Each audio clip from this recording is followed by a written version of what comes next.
Miss Geronda. I'm going to show you a couple of the secrets of the art room so you can see how we made some of the artwork that's in the media center now. If you haven't seen it, you need to go see it. So the first thing is the bottle cap peace sign. It's really big.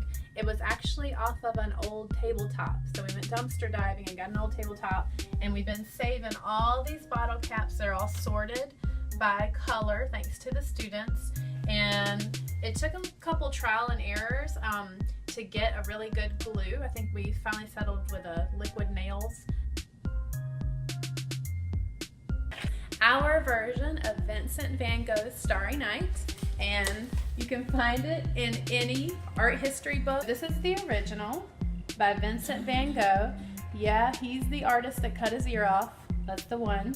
So it's a very, very, very famous and very recognizable piece of art. And now you can see it in the media center in the computer lab.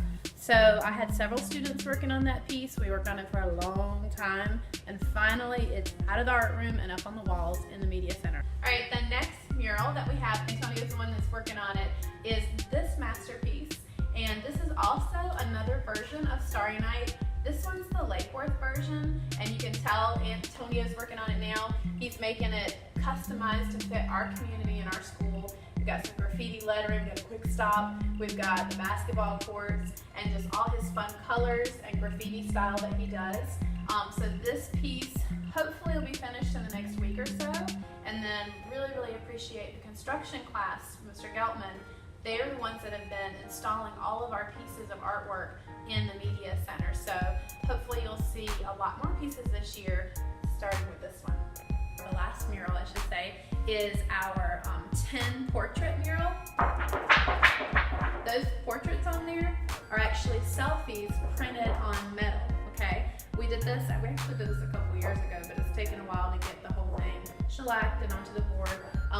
But I had a local artist come in, and she taught the students how to take their selfies and put them on to metal using a special, chemical combination. So we did that in class. This is an example. Theirs are smaller, obviously, and then those pieces were adhered to a large board. And again, Mr. Geltman's class is the one that installed them into the media center. This one is in the lower media center. It's really nice if you go up and see the pieces up close, and it's just kind of cool because they're actually on 10. So how's that for a selfie?